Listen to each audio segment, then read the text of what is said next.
Anne of Green Gables. Chapter 1. A Surprise for the Cuthberts. Matthew Cuthbert lived with his sister Marilla on their farm on Prince Edward Island in Canada.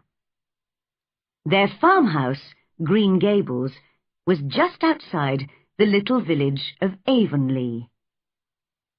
Matthew was nearly 60 and had a long brown beard. His sister was 5 years younger. They were both tall and thin with dark hair. Everybody in Avonlea knew that the Cuthberts were quiet people who worked very hard on their farm. One afternoon, Matthew drove the horse and cart to the station. "Has the 5:30 train arrived yet?" he asked the station master. "Yes," the man replied. "And there's a passenger who's waiting for you. A little girl." "A little girl?" asked Matthew. "But I've come for a boy. The children's home is sending us one of their orphan boys. We're going to adopt him, you see, and he's going to help me with the farm work." "Well, perhaps the children's home didn't have any boys, so they sent you a girl," answered the station master carelessly. "Here she is." Matthew turned shyly to speak to the child. She was about 11, with long red hair in 2 plaits. Her face was small, white and thin, with a lot of freckles, and she had large grey-green eyes. She was wearing an old brown hat and a dress which was too small for her.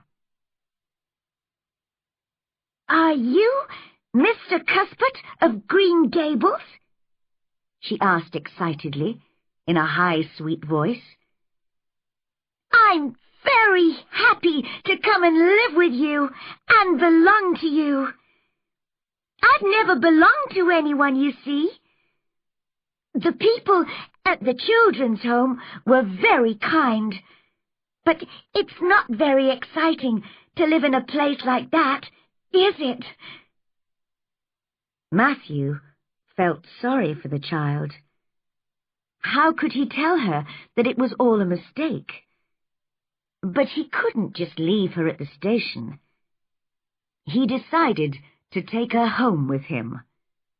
Marilla could explain the mistake to her. He was surprised that he enjoyed the journey home. He was a quiet, shy man, and he didn't like talking himself. But today he only had to listen, because the little girl talked and talked and talked. She told him all about herself while they drove along. "My parents died when I was a baby, you know, and for the last 3 years I've had to work for my food. I've lived with 3 different families and looked after their children. So I've always been poor, and I haven't got any nice dresses. But I just imagine that I'm wearing the most beautiful blue dress and a big hat with flowers on and blue shoes, and then I'm happy. Do you imagine things sometimes?" "Well, I not often," said Matthew. They were now driving past some very old apple trees next to the road. The trees were full of sweet-smelling, snowy white flowers. The little girl looked at them. "Aren't the trees beautiful?" she said happily. "But am I talking too much? Please tell me. I can stop if necessary, you know." Matthew smiled at her. "You go on talking," he answered. "I like listening to you." When they arrived at Green Gables, Marilla came to the door to meet them. But when she saw the little girl, she cried in surprise, "Matthew? Who's that? Where's the boy?" "The children's home has made a mistake," he said unhappily, "and sent a girl, not a boy." The child was listening carefully. Suddenly, she put her head in her hands and began to cry. You don't want me," she sobbed. Oh, you don't want me because I'm not a boy." Now, don't cry," said Marilla kindly. "Don't you understand? Oh, this is the worst thing that's happened to me in all my life." "Well, you can stay here just for tonight," said Marilla. "Now, what's your name?" The child stopped crying. "Will you please call me Cordelia?" she asked. "Call you Cordelia? Is that your name?" "Well, no, it isn't. But it's a very beautiful name, isn't it? I like to imagine my name is Cordelia because my real name is Anne Shirley. And that's not a very interesting name, is it?" Marilla shook her head. "The child has too much imagination," she thought. Later, when Anne was in bed, Marilla said to her brother, "She must go back to the children's home tomorrow." "Marilla, don't you think—" began Matthew. "She's a nice little thing, you know." "Matthew Cuthbert, are you telling me that you want to keep her?" asked Marilla crossly. Matthew looked uncomfortable. "Well, she's clever and interesting and—" "But we don't need a girl." "But perhaps she needs us," Matthew replied, surprisingly quickly for him.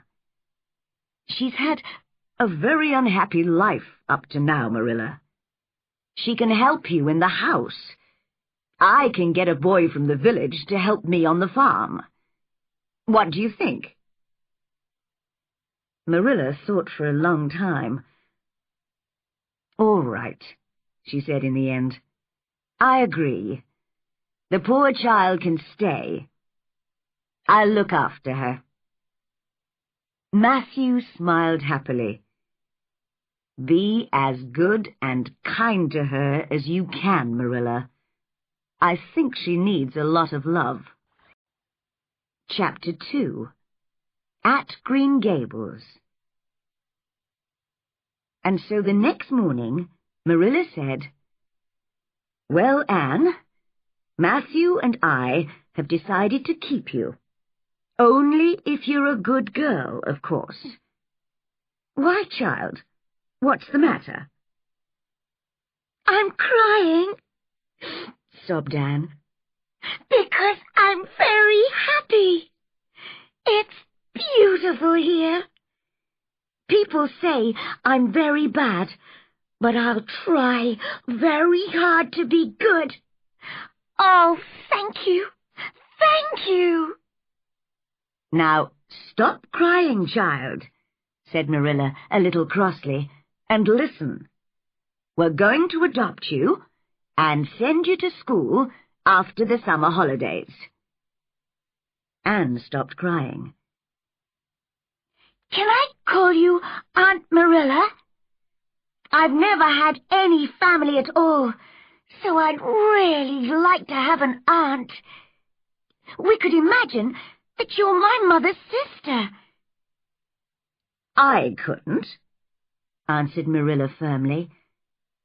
"Don't you imagine things?" asked Anne, surprised. "No, I don't," Marilla replied. "I do my housework and look after Matthew and go to church on Sunday.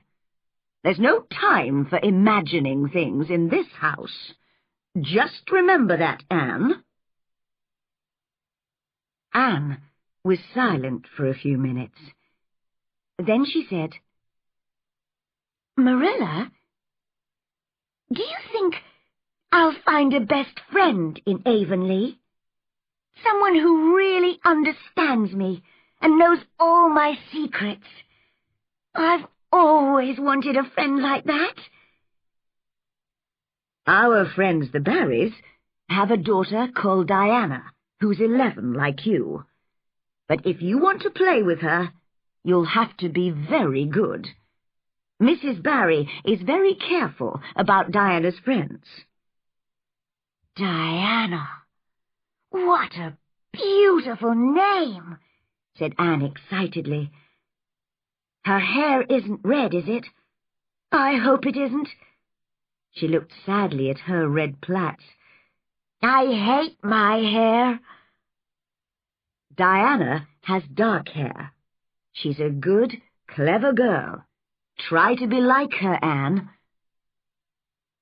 When the two girls met, they knew at once that they would be good friends. They often played together in the fields, or by the river, or in the garden. In the morning, Anne helped Marilla with the housework. Then in the afternoon, she played with Diana, or talked happily to Matthew while he worked on the farm. She soon knew and loved every flower, tree, and animal at Green Gables. The Cuthberts had another friend, Mrs. Rachel Lynde. She liked to know everything that was happening in and around Avonlea. She was very interested in the Cuthberts' little orphan girl. So one day she visited Marilla. "I was very surprised to hear about the child," she told Marilla. "So you and Matthew have adopted her." "I'm surprised myself," answered Marilla with a smile. "But she's a clever little thing, you know, and she's always dancing or singing or laughing." Mrs. Lynde shook her head sadly. "What a mistake, Marilla. You've never had any children yourself, so how can you look after her?" Just then, Anne ran in from the garden. She stopped suddenly when she saw a stranger in the kitchen. Mrs. Lynde looked at the thin little girl in the short dress with her freckled face and red hair. "Isn't she thin, Marilla?" she said. "Just look at those freckles, and hair as red as carrots." Anne's face went red. She ran up to Mrs. Lynde. "I hate you," she shouted angrily. "I hate you! You're a horrible, fat old woman!" And she ran upstairs. "Oh, dear, oh, dear," said Mrs. Lynde. "What a terrible child! You'll not have an easy time with her, Marilla." "You were rude to her, Rachel?" Marilla replied, before she could stop herself. "Well," said Mrs. Lynde. She got up and walked to the door. "I think this orphan is more important to you than I am. When I think how long we've been friends, You'll have trouble with her, I can tell you. Well, I'm sorry for you, that's all. Goodbye."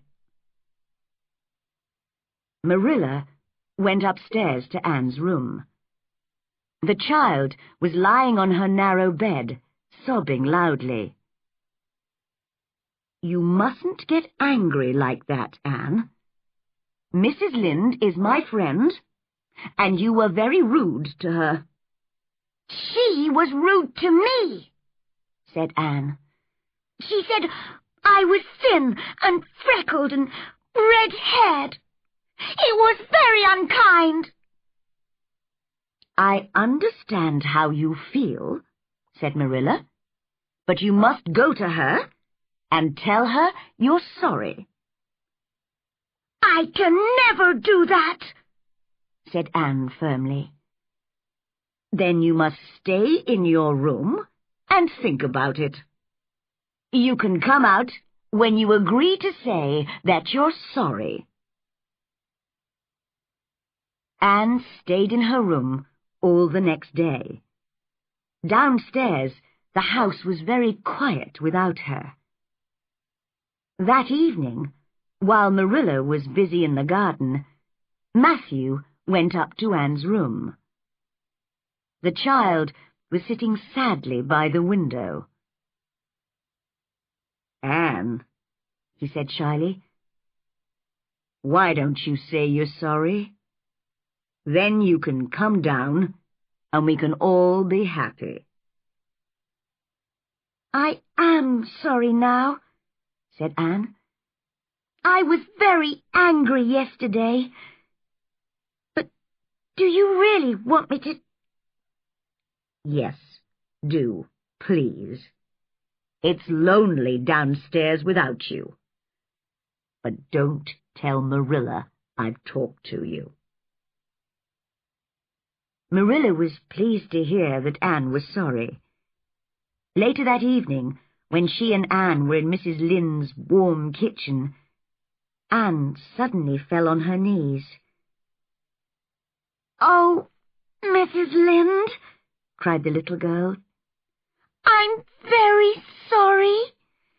I can't tell you how sorry I am, so you must just imagine it. I am a bad girl, but please say you will forgive me. I'll be sad all my life if you don't." "She's enjoying herself," thought Marilla, watching Anne's face. "She doesn't look sorry at all, but happy and excited." But Mrs. Lynde said kindly, "Of course I forgive you." And later she said to Marilla, "Perhaps you're right to keep her. She's a strange little thing, but I think I like her." Chapter 3. At Avonlea School. When school started in September, Anne and Diana walked there and back together every day. "What a beautiful day," Anne said happily one morning, as the two little girls walked across the fields. "I'm very lucky to have you as my best friend, Diana. You are my best friend, aren't you?" "Of course, Anne," replied Diana, taking Anne's hand. "And just think, today you'll meet Gilbert Blythe. He's 3 years older than us and very good-looking. He's just come back from holiday and starts school today." "Oh, boys," said Anne. "I'm not interested in them." But she did look at Gilbert when they arrived at school.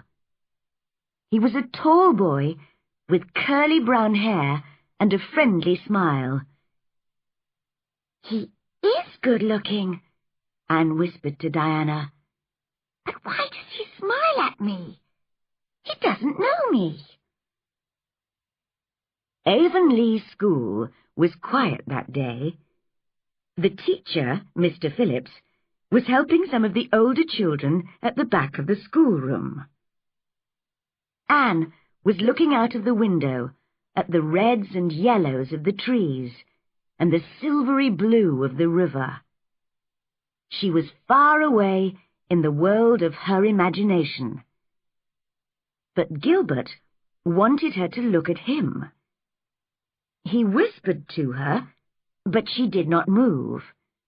He was surprised. Girls were usually very ready to look at him.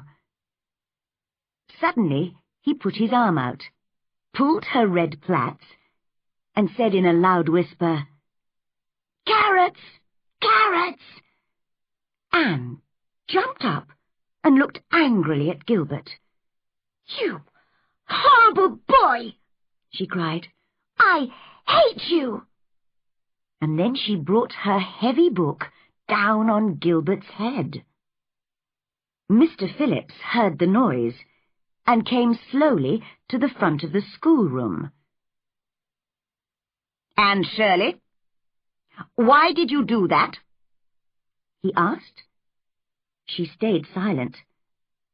Gilbert said, "I'm sorry, Mr. Phillips. I was rude to her. That's why she hit me."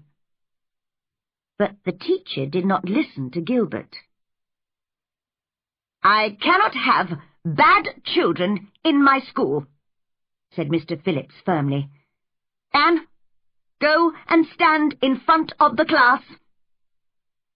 And there Anne stood for the rest of the day, a lonely little girl with a small, white, angry face.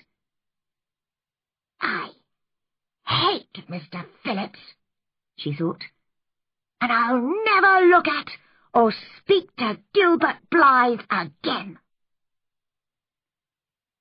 The next day, some of the schoolchildren were playing in a farmer's field in their lunch hour, so they were a little late for afternoon school.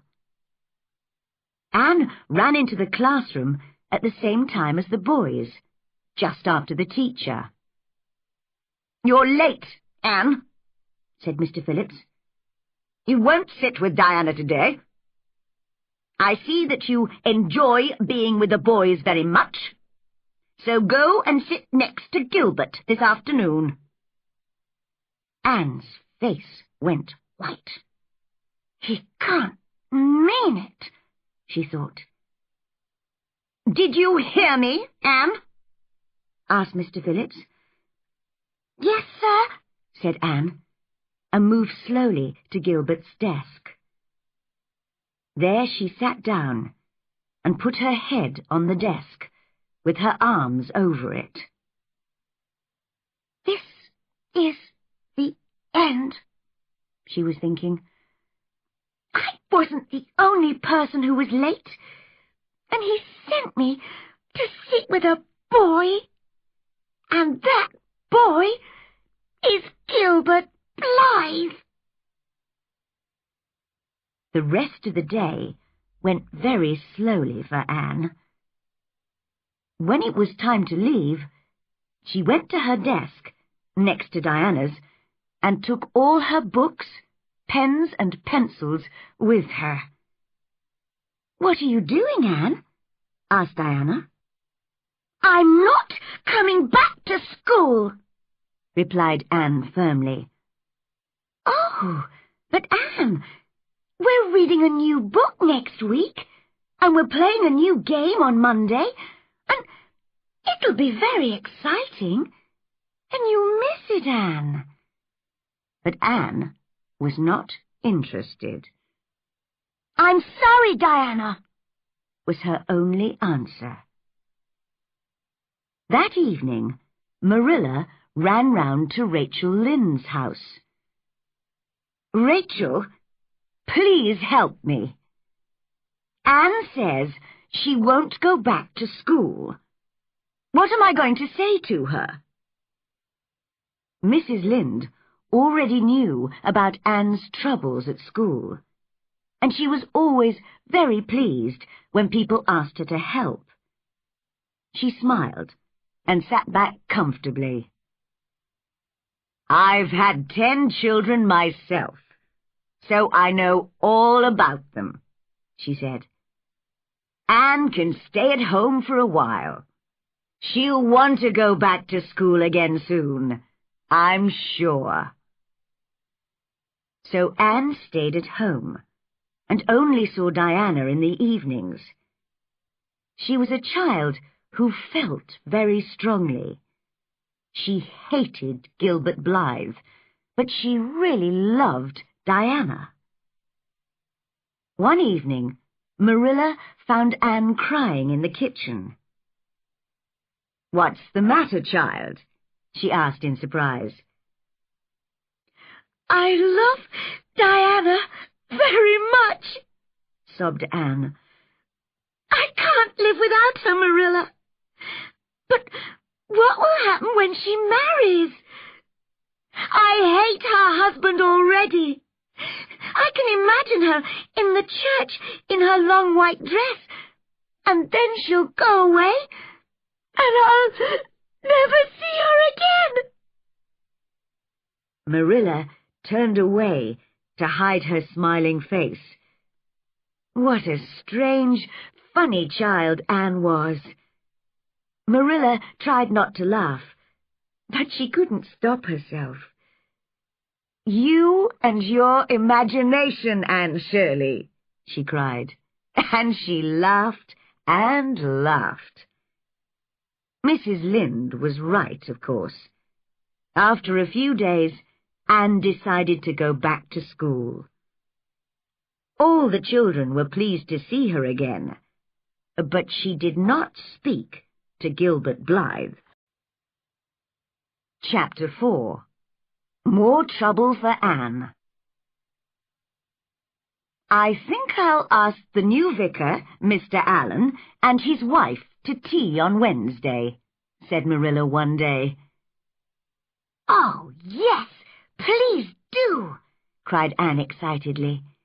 "Mrs. Allen is young and beautiful, and has a very sweet smile. Can I make a cake for tea? Say yes, Marilla."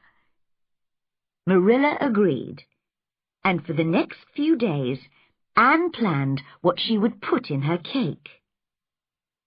"I do hope it's going to be a good one," she told Diana. "Sometimes I forget to put in the right things." "You made a very good one last week," said her friend. "I'm sure it'll be all right." On Wednesday, the tea party started very well. "These are very good cakes, Miss Cuthbert," Mrs. Allen said to Marilla. "You have been busy." "Anne made this one specially for you, Mrs. Allen," replied Marilla. "Oh, well, I must try some," laughed the vicar's wife.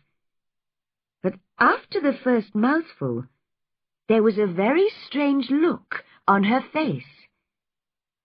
"Is anything wrong?" asked Marilla. She ate a piece of Anne's cake herself. "Oh, Anne, what have you put in this cake?" she cried. Isn't it all right?" asked Anne, her face red. "All right? It's horrible. Don't try to eat any more, Mrs. Allen. Anne, you've put my medicine in this cake." "Oh, I didn't know. It was white and in a bottle. I thought it was milk," sobbed Anne. She ran upstairs and fell on her bed, crying loudly. But later that evening, when Mr. and Mrs. Allen went home, Marilla came to talk to her. "Oh, Marilla," cried Anne, "everybody in Avonlea will laugh at me for putting medicine in a cake." Marilla smiled and touched Anne's hot face. "No, they won't, Anne. Mrs. Allen wasn't angry, you know. She said it was very kind of you to make her a cake, and she's asked you to tea at her house." "Oh, so she's forgiven me? She is nice, isn't she?"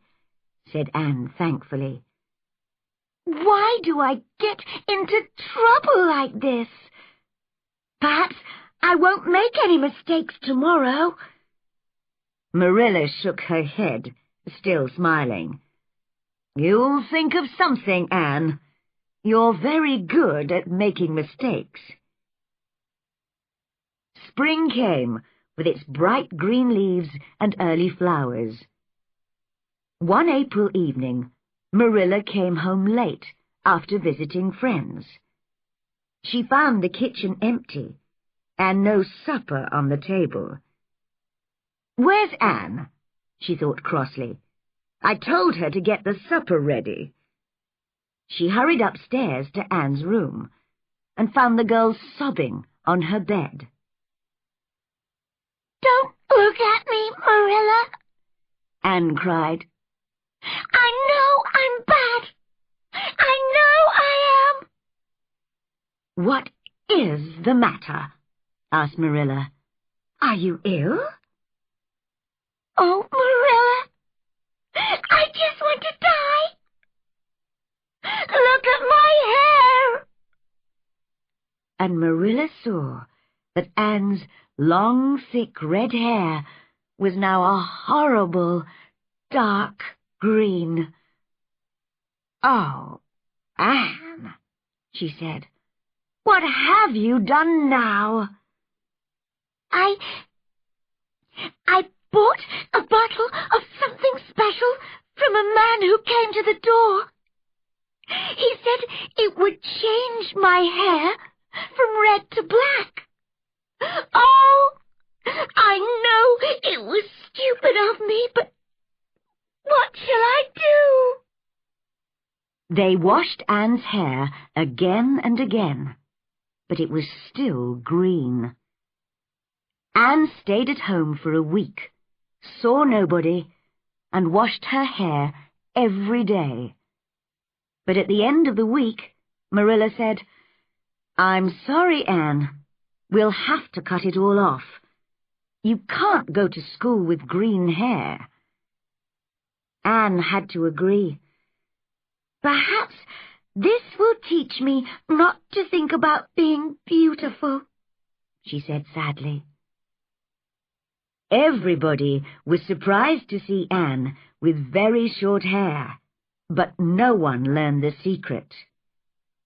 And some weeks later, there were some new, darker red curls, which pleased Anne very much. That summer, Anne and her friends often played in an old boat on the river. "Today, let's imagine that I'm a prisoner, and I'm escaping from prison by boat," said Anne. "I'll hide in the boat, and the river will carry it down to the bridge. You're my family, and you must meet me at the bridge." The other girls agreed, so Anne got into the boat and hid under some coats. Her friends pushed the boat off down the river and ran across the fields to get round to the bridge. For a few minutes, the prisoner enjoyed the game, but then she suddenly felt wet and sat up. Water was coming in very fast through a hole in the bottom of the boat. Luckily, there were some trees by the river, and Anne saw a low branch over the water. She jumped up and caught the branch. The boat went on without her, and a few seconds later went down under the water. Her friends on the bridge saw the boat, but they did not see Anne under the tree. "Oh! Oh! Anne's dead! The boat's gone down, and she's in the river!" they screamed, and ran back to the village for help. Poor Anne could not move. She held on and held on, but her arms were getting tired, and she knew that she would fall in a minute. Suddenly, there was Gilbert Blythe in his boat. "Anne Shirley," he cried, "what are you doing there?" He did not wait for an answer, but quickly helped Anne into his boat. She didn't say a word. When they arrived at the bridge, she got out and turned away. "Thank you for helping me," she said coldly. But Gilbert jumped out and put a hand on her arm. "Anne," he said quickly, "I'm sorry I called you Carrots. It was a long time ago. I think your hair is really nice now. Can we forget it and be friends?" For a second, Anne wanted to say yes, but then she remembered standing alone in front of the school children all afternoon because of Gilbert. She would never forgive him for that. "No," she replied coldly. "I shall never be your friend, Gilbert Blythe." "All right." Gilbert jumped angrily back into his boat. "I'll never ask you again, Anne Shirley." Anne walked home with her head held high, but she felt strangely sad and wanted to cry. "Why are you always in trouble, Anne?" asked Marilla when she heard about Anne's adventure. "Well, I think I'm learning, Marilla," answered Anne. "I learn from my mistakes, and after today, I won't use my imagination so much. I don't think Avonlea is the right place for imagination." "No, it isn't," agreed Marilla a little crossly. When she went out, Matthew, who was sitting quietly in his corner, whispered to Anne, "Keep a little imagination, Anne. Not too much, of course. Just a little." Chapter 5. Queen's College. One day, Marilla said, "Anne, your new teacher, Miss Stacy, spoke to me yesterday. She says you must study for the examinations for Queen's College in 2 years' time. Then if you do well, you can study at Queen's in Charlottetown for a year, and after that you'll be a teacher." "Oh, Marilla, I'd love to be a teacher. But won't it be very expensive?" "That doesn't matter, Anne. When Matthew and I adopted you 3 years ago, we decided to look after you as well as we could. Of course we'll pay for you to study." So in the afternoons, Anne and some of her friends stayed late at school, and Miss Stacy helped them with the special examination work. Diana didn't want to go to Queen's, so she went home early, but Gilbert stayed. He and Anne still never spoke, and everybody knew that they were enemies, because they both wanted to be first in the examination. Secretly, Anne was sorry that she and Gilbert weren't friends, but it was too late now. For 2 years, Anne studied hard at school. She enjoyed learning, and Miss Stacy was pleased with her. But she didn't study all the time. In the evenings and at weekends, she visited her friends, or walked through the fields with Diana, or sat talking to Matthew. "Your Anne is a big girl now. She's taller than you," Rachel Lynde told Marilla one day. "You're right, Rachel," said Marilla in surprise. "And she's a very good girl now, isn't she? She doesn't get into trouble these days. I'm sure she helps you a lot with the housework, Marilla." "Yes, I don't know what I'd do without her," said Marilla, smiling. "And look at her. Those beautiful gray eyes and that red-brown hair. You know, Marilla, I thought you and Matthew made a mistake when you adopted her. But now I see I was wrong. You've looked after her very well." "Well, thank you, Rachel," replied Marilla, pleased. That evening, when Matthew came into the kitchen, he saw that his sister was crying. "What's the matter?" he asked, surprised.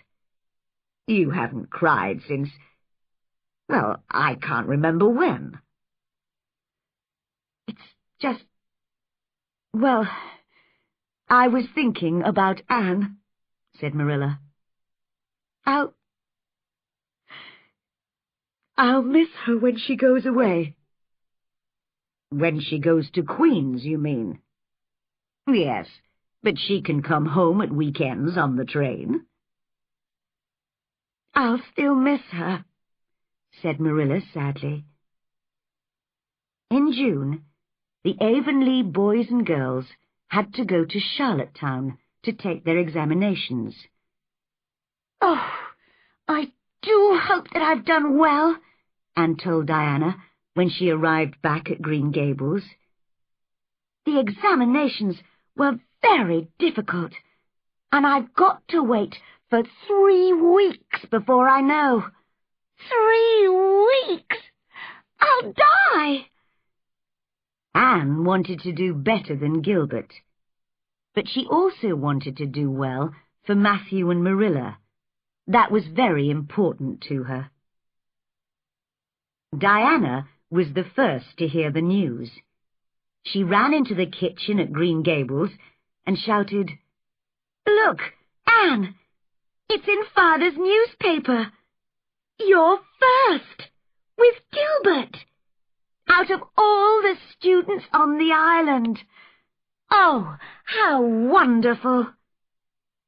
Anne took the paper with shaking hands and saw her name at the top of the list of 200.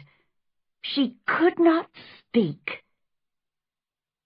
"Well now, I knew it," said Matthew with a warm smile.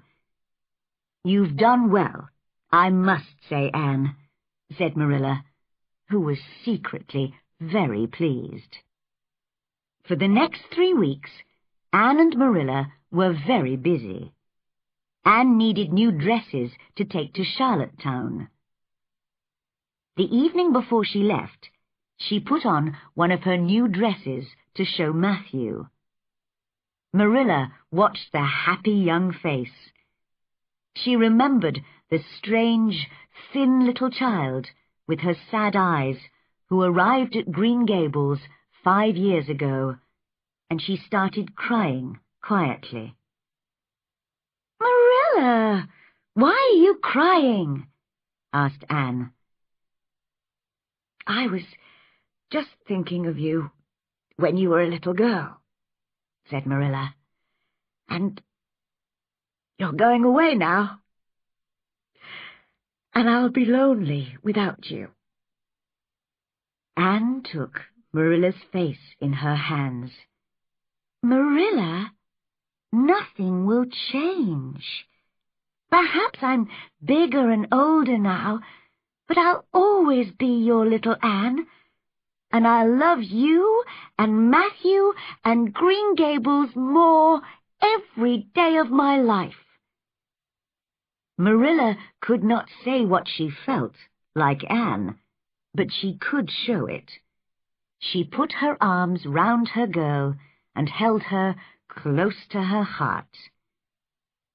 And so for the next year, Anne lived in Charlottetown and went to college every day. She sometimes came home at weekends, but she had to study hard. Some of her Avonlea friends were at Queen's too, and also her enemy, Gilbert Blythe. Anne saw that he often walked and talked with other girls.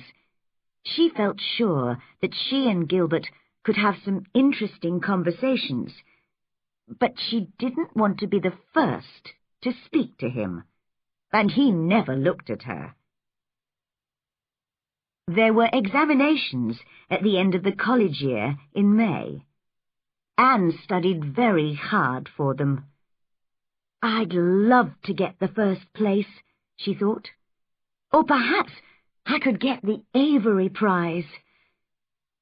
This was a prize for the student who was best at English writing, and Anne knew she was good at that. The Avery Prize paid for a free place for 4 years at Redmond College, one of the best colleges in Canada. When news of the examinations came, Anne waited for her friends to tell her. She heard shouting. "It's Gilbert! He's the first!" She felt ill. But just then she heard another shout. "Anne Shirley's got the Avery!" And then all the girls were round her, laughing and shouting. "Matthew and Marilla will be pleased," thought Anne. "Now I can go on studying, and they won't have to pay." Chapter 6. Matthew and Marilla. But when she arrived back at Green Gables, Anne knew at once that something was wrong. Matthew looked much older than before. "What's the matter with him?" Anne asked Marilla. "He's had some heart trouble this year," replied Marilla. "He really isn't well. I'm worried about him." "And you're not looking well, Marilla," said Anne. "Now you must rest while I do the housework." Marilla smiled tiredly at Anne. "It's not the work. It's my head. It often hurts behind my eyes. I must see the doctor about it soon. But another thing, Anne. Have you heard anything about the church bank?" "I heard it was having a difficult time." "All our money is in that bank. I know Matthew's worried about it." The next morning, a letter came for Matthew. Marilla saw his grey face and cried, "What's the matter, Matthew?" Anne, who was bringing an armful of flowers into the kitchen, saw his face too. Suddenly, Matthew fell to the ground. Anne dropped her flowers and ran to help Marilla. Together they tried everything, but it was too late. Matthew was dead. "It was his heart," said the doctor, who arrived a little later. "Did he have any bad news suddenly?" "The letter!" cried Anne. "Shall I see what's in it?" "Oh, Marilla, look! The church bank has had to close down. Your money and Matthew's has all gone."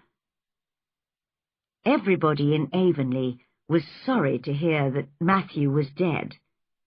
For the first time in his life, Matthew Cuthbert was an important person. At first, Anne couldn't cry, but then she remembered Matthew's smiling face when she told him about the Avery Prize. Suddenly, she started crying and couldn't stop. Marilla held her in her arms, and they sobbed together. "Crying can't bring him back," whispered Marilla. "We'll have to learn to live without him, Anne." In the next few weeks, Anne and Marilla worked hard together on the farm and in the house. Everybody in Avonlea was very kind to them, but it was a sad time. One day Marilla said, "I'll miss you when you go to Redmond College, Anne. What are the other Avonlea students going to do?" "Some of them are going to teach, and some are going to stay at Queen's." "Gilbert's going to teach at Avonlea School, isn't he?" Anne didn't reply. So Marilla went on, "He's very tall and good-looking now, don't you think? Like his father, John, when he was younger. You know, John and I were very good friends years ago." Anne looked up, interested. "What happened? Why didn't you—" "Well, we had a fight about something. He asked me to be friends again, but I couldn't forgive him. Later I was sorry, but he didn't speak to me again. Perhaps oh well, it was a long time ago." The next day, Marilla went to see the doctor. When she came back, she looked very tired and ill. "What did the doctor say?" asked Anne worriedly. "He says I mustn't read or write, and I must wear glasses. Then my head won't hurt. But if I'm not very careful, I'll be blind in 6 months." For a minute, Anne was silent. Then she said firmly, "Then you must be careful, Marilla." "Think how terrible it is to be blind. But how lucky you've got a free place at Redmond College. I can't give you any money, you see. All our money's gone, and I can't work now. I think I'll have to sell the farm and go and live with Rachel Lynde." And poor Marilla sobbed wildly. That night, Anne sat alone in her bedroom. She thought and thought for some time, and then she smiled. When she went to bed, she knew what she was going to do. The next day, she explained it all to Marilla. "You can't sell Green Gables. It's our home. Just listen. I've planned everything. I'm not going to Redmond College. It's too far away. I'm going to teach in one of the village schools near here. Then I can live there during the week and come home at weekends to look after you. Diana's father will use our fields and pay us for them, and so we'll have some money. You see?" "Oh, Anne, I'll be all right if you're here, but you must go to Redmond if you want to study." "Redmond College doesn't matter," laughed Anne. "I'm going to study at home in the evenings, and I'm going to be a really good teacher. That's better than anything." Marilla shook her head and tried not to cry. "You're a good girl, Anne. Now we can keep Green Gables." A few days later, Rachel Lynde came to the farm. "Do you know," she said, "that Gilbert isn't going to be the Avonlea teacher now?" "Isn't he?" cried Anne. "Why not?" "When he heard that you wanted to be near Marilla, he decided to teach at a school in another village, so you can be the Avonlea teacher now." "Oh," said Anne, surprised. That's very kind of him." And that day, when she saw Gilbert by the river, she stopped him and held out her hand. Gilbert, she said shyly, I want to thank you. It's very good of you. If I'm the Avonlea teacher, I can help Marilla much more at home. I'm happy to help you, Anne, said Gilbert. He smiled and held her hand firmly. Are we going to be friends now? Have you forgiven me for calling you Carrots? Anne laughed. I forgave you a long time ago. I'm sure we're going to be very good friends, Anne. Can I walk home with you? And when Anne came into the Green Gables kitchen, Marilla said, You look very happy, Anne. Was that Gilbert who was with you just now? Yes, replied Anne, her face red. Gilbert and I've decided to be friends. Oh, Marilla, I think life is going to be good for all of us. We'll have to work hard, but we'll be happy. And we'll keep our dear old Green Gables. What could be better than that?